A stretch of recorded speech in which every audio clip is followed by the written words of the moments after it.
Go.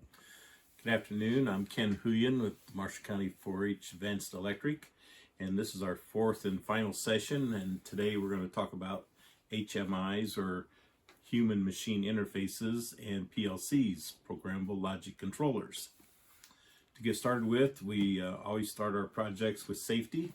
Make sure you have a safety kit available for any needs you have.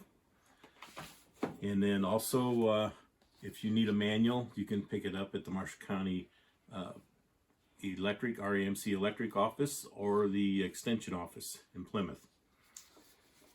And on the manual here, any leader can sign your manual. So in this COVID isolation time, if you have a leader that lives down the road from you that's a livestock leader or a local club leader or even a ceramics leader, they can sign any manual. They just have to be a 4-H leader in the county. Now we're going to start today talking about controllers. In our last session we had the EV3 by Lego, and this controller is operated through a software package, and it could also be programmed selecting the buttons on the top of it. Today's controllers we're going to talk about are strictly software controlled. We'll start out with the basic here. I'll show you, this is a programmable relay. And it has a little touch screen and some buttons on it to do some settings. And it basically can turn on and off different items and under time or functions, whether you need it to go faster or slower or whatever. And the next step I want to show you is a PLC that has removable I/O cards. This is called a slot PLC. So any slot could be an input or an output. And this is used on different industrial machines. This happens to be a Direct Logix 305. Next I have a Allen Bradley Micro 1000. This is obviously, by the look of it, is called the brick I/O module. It looks like a brick. It's square. It's got fixed I/O, so many inputs, so many outputs. And this one has analog control also, so it could speed up and slow down devices. The next one we have here is a Allen Bradley SLC 500. Again, this is a slot controller. Each card is removable and can be put in any slot and configured differently. And this one can have different communication settings on it also.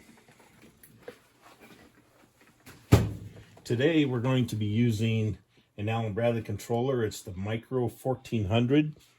Again, it's the fixed I/O. It has all the inputs on the top and the outputs on the bottom, and it's a fixed number. You can't change the cards, you can't change the configuration. So you want to purchase the style and layout you need for your application. The HMI we're going to use today is made by Easy Automation, an AVG company. And it's a colored screen instead of black and white. You can get it either way. This happens to be a 7-inch screen, and all screens are measured diagonally across them. And this happens also, obviously, as a touch screen. In my truck, in my service vehicle, I carry a minimum of 2 laptops. And I have the 2 that I have every day with me here now. They are identical. And they have serial ports on them, which on the new PCs you get today, you have to get a USB to serial adapter if you want to use serial communications. And both of these are loaded with the software for either the HMI or the PLC. But just for demonstrations here today, I have this one hooked to the computer, the PLC, and this one will be hooked to the HMI, the touchscreen. And I can show you both screens simultaneously. Now, let's start with the HMI here. This is an Easy Automation, and I'll turn on the software. And as it boots up, I'm going to show you how you can select the type of screens and the communication settings for it, because communications on these is the primary thing you have to understand. Now on this setup, it comes up and I've named my project 4-H test, and it asks you the type of screen, the size of the screen, and then also asks what kind of communications drivers you want to assign. And it comes pre-programmed with hundreds of different options and what kind of communications you're going to use to talk from your PC to the screen when you program it. And today I'm using serial port. I can use Ethernet and put all this on one network and use one laptop to talk to everything. You can use a modem where you can call in from out of town and talk to someone's machine in another city or state or even country and analyze it. In the drop-down settings here, it gives me all my different drivers that are pre-programmed in, whether using an Allen Bradley, a Motion Applied, a Baldor, a Keyence, Omron, Siemens, a host of others. And then the type of cable you're going to use, whether it's Ethernet, serial, Modbus. And then third we have here is your COM settings for the PLC you're using. And in my case here, I've got it set up. Open my box here a little. It's a Micrologix SL505 using DF1, that's serial port. And then you have to give it an IP address so that it can talk to the PLC. In this case, I'm using the PCs to talk through serial cables. The HMI and the PLC, the controller, are being connected with an Ethernet cable. So hence the IP address here. And then once you have your settings in place, you have an option here of starting a new program. You can read the program that's in the panel if you're new on the scene, and you can also edit the panel online. And I'm going to select Edit Online today. And when I select this, you'll see the screen will do an update. It's checking the panel, communicating with it. It says, okay, I've just uploaded everything in the screen, and I'm ready to start changing things. So I'll go down here and say Start Designing. And you'll see it pops up on my screen here exactly the way it is on the HMI. Now, if I push a button on the HMI, it does not change on my screen. It's just a programming screen. But I can, this has got online programming options here. And I could just take, for instance, I'm going to move one of these symbols. Say I got it in the wrong spot. I'm just going to move it up a little bit. Turn off my grid. Move it down a little. Say I want to move it over a little bit. It's out of place, but I'm going to show you how it functions. And then I can come over here and tell it to save the screen. And it pops up and says, where do you want to save it? I'm going to save it to the panel only. Click OK, and it writes it to the panel immediately. And you'll notice on my screen, my moved box is now moved on my screen. Now, to create a button on the HMI, you have to have your addressing in place. But we'll start with this auto manual button here. I'll double click on it, and it will open up a window. And every item on the screen has what's called a tag. This happens to be a B300. I name my tags according to the type of PLC I'm using. In this case, with the Allen Bradley, that's an Allen Bradley addressing number. We won't get into those details today. I'm just showing you simple things of how to set up buttons. I can make this button be a toggle, which I have in this case, or I can make it a momentary on, a momentary off, latch on, latch off, or I can push it and have it time something on or time something off. So you have several options you can pick from. Toggle means it'll, if I hit it once, it'll turn on. If I hit it the second time, it'll turn off. And as it turns on and off, this is the display that it will put on the screen for text, and even the color can be set. So that's my manual auto button here. Now, if I push it on the screen, you'll see it flips to manual. And in this case, it brought up another manual button. And the number flashing over here I've got coming up is just a reminder. This is the address controlling that light. And it's just on there for today's observations. If I go to auto, that turns off and the auto light comes up. And in this sequence, what I'm doing is I've set it up. Let's say you have a bunch of 4-H cows that you're raising, and every day you go out to feed them, and you have to run silage into them, and you have two conveyors. One comes up and dumps into the second one. What I'm doing is I'm starting my first conveyor, which would be out in the feedlot. The second conveyor would come from your silo or grain bin or storage vessel of whatever you have. So in automatic, they turned on, but in manual, I have to hit a start button for the first conveyor and a start button for the second conveyor. If you stop the first one, the second one automatically stops in our program. And start them up again. And I have a screen 2 here. You can have multiple screens on your HMI, and they go into the hundreds. You'll probably never run out. So screen 2, I put a meter on here, and I'm timing out over 1 minute, filling up this hopper. And in our case, it's a feed lot or a feed bunker. And you can see our needle is climbing up. And if you can hear the clicking on the PLC here, I don't know if that sound comes through. That's the timer in the PLC literally turning an output on and off to count this.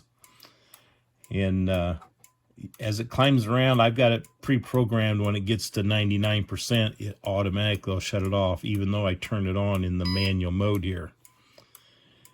And let's flip back now to auto mode, and it'll turn off everything in manual.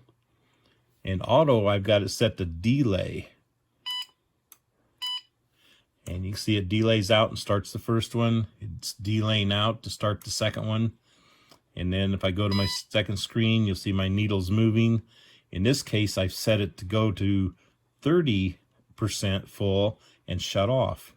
So my automatic mode, I'm controlling how much feed goes out there. And as you watch the needle climb up, here's coming to 20. And when it gets to 30, it should just reset and shut everything off. And there's 25, 26. And there's 30. So my needle clipped down, and you'll see everything shut off. And that's all done through the programming in the PLC controller. And moving things around on your screen is, even if it's a button, can be done as easy as I move this little decal or display around. I can take any button here and move it wherever I want. And I can create new screens, and you just put another button on for which screen to go to whenever you get there. And here's my programming for my timers. I'll just grab one here and open it up. And in this case, this is the motor 2, the second conveyor's on delay timer. And I can tell it to use the minimum and maximum amount, so someone doesn't accidentally punch in 5 hours and 20 seconds. You can limit it. So I've got this limited to 999 seconds. And it tells me here which memory address in the PLC is going to be giving this data to the timer. And if I go over here to visibility, it's not being changed on this one. There's my scaling. I can scale it 0 to 100. And there's a lot of parameters here you can use to change things. And it'll take more in-depth training than today's session, but I'm trying to get you to just see what's possible quickly and easily. I'll put my start button back where it belongs, and I'll put my motor 2 button back where it belongs, and I'll update my screen. So now it should go back where it belongs. There we go. So this is an HMI touchscreen, and this happens to be an Easy Automation one, but you can use Allen Bradley, Siemens, Baldor, Omron, a host of others from around the world. When you get done making your program for the HMI, you can print it out, and here I've got a print of both of the screens. And I do this in cases where I'm doing a operator's manual or a service manual for the customer. And it's very helpful for them to be able to see on paper what it is. You can print out more details too. Now the same similar thing can be done with the PLC here, the controller. In that case, on this laptop, I've set up my network, and you can use the DF1 is the serial communications. And I've also got Ethernet on here. So if I was to select the Ethernet and drop down, it brings up by default all the addresses that you've used in the past that you've still got in the system, and it looks for a connection. And you'll notice everything has a red X in it. So it's not finding these connections because I hooked onto it in serial, not Ethernet. But if I'd hooked my serial cable up, it would automatically find the PLC hooked to it. And if I do go to my serial communications here in my second window, it shows this is my PC that I'm using the program with, and this is the MicroLogix 1400 PLC that it found on the network. So I open up the Allen Bradley software, and this is what the program will look like. And I've got a printout of the same program. And one thing that I usually try to tell people is it's called by reference ladder logic. You'll notice that there's a line on the left side and a line on the right side, and crossbars basically like a ladder in the program. And it's referred to as ladder logic, and the software is in Boolean control logic, and that is tied to C and C+, if you're familiar with programming your PCs. But Boolean is an older language that's used, and it's real durable, and all the controllers in industrial parks use that type of logic. Here, there's a series of things you need to know. This has two ladder 2 and ladder 3 subfolders. The main one is what I wrote most of the program in, and this subfolder 3, I put in all the stuff that runs that meter that fills and empties your feedlot. Down below in the Allen Bradley, they've laid it out where you can look up your outputs, your inputs, your status bits, binary bits or relays, timers, counters, control bits, integers where you need to hold numbers and values like timers and counters, or floating point if you're doing a lot of math. If I open one of these up,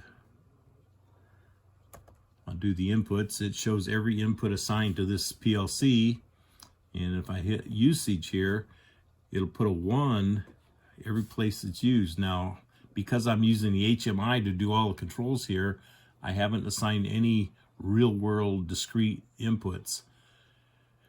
So everything is just shown and not used. If we go to the outputs and I show usage, you'll see there's an X in some of them. So I've actually got outputs assigned, and those I can turn on real-world lights, real-world motors,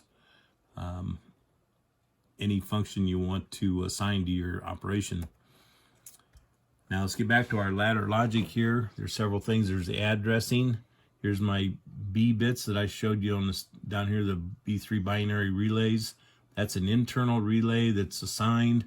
This is a contact on it, and on the right side you'll see this is a coil on one.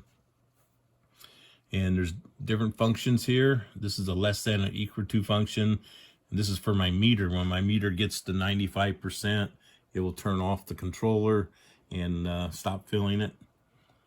I have an auto manual control here, and on the push button on the screen, see this number B300.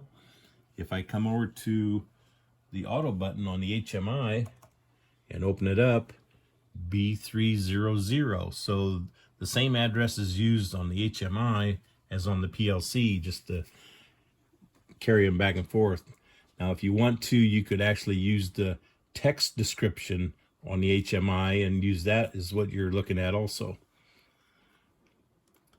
Now, when I do my descriptions in my ladder program here, I like to put in a description that really gives you a good feel of what it's for. Here, it says manual auto push button on the HMI. So it literally tells you what to look for on the screen. This is the auto control stop relay. Shuts it off when there's a problem or it's full. And if I'm talking here, there's a stop motor 2 push button and a stop motor 1 push button. These same addresses will be found on the HMI for the buttons that show the start and stop on the screen here. Now, addressing can change from PLC to PLC, so you have to be familiar with the data table layout of the PLC you're using. Allen Bradley happens to use the B3, the T4, the C5. Other programmers will use a different number system or different letter system even. So you have to be familiar with the one you're using. I usually operate on Allen Bradley, but I do Automation Direct, Easy Automation, Siemens, GE, Fanuc, and 2 or 3 others, Omron, AVG. So if you have the software in the background, you can control about any of them. And if I scroll down through the logic here, you'll see there's different layouts. Some things just have a bar across with no logic on them, and this is a move function here. There's a timer here. Here's another move function. What this means is that there's a value that it's looking at, and it moves it to another preset place on the data table. And that's what this happens to be, is the numbers on my HMI where I'm telling the timer how far to go, how long to run. You know, like this 1 second right here on the delay. If I punch on that, it'll pull up a screen where I can change it. Let's just make it 2 seconds. Now it's 2 second delay, so when I hit the manual start, it'll delay 2 seconds. And on my computer screen on the PLC over here, it'll change it to 2 seconds. And I can also change the value on the PLC here, and it'll change it on the HMI. Now, all industrial machines today use this type of controller, and if there's an issue with it, it's generally going to be a problem in the wiring or the devices that are hooked to it. A switch that's gone bad, a solenoid that's gone bad, something stuck or jammed. I get calls all the time that the program's gone wrong, you know, it's lost or something. Generally, that never happens. If you have a lightning strike or something, you could possibly have something like that, but generally when a machine goes down, the program wasn't lost, the machine has a mechanical problem. And today my goal is to just show you some of the exciting things you can do with machines and controllers and draw an interest to it. And if you have any other questions, feel free to call me.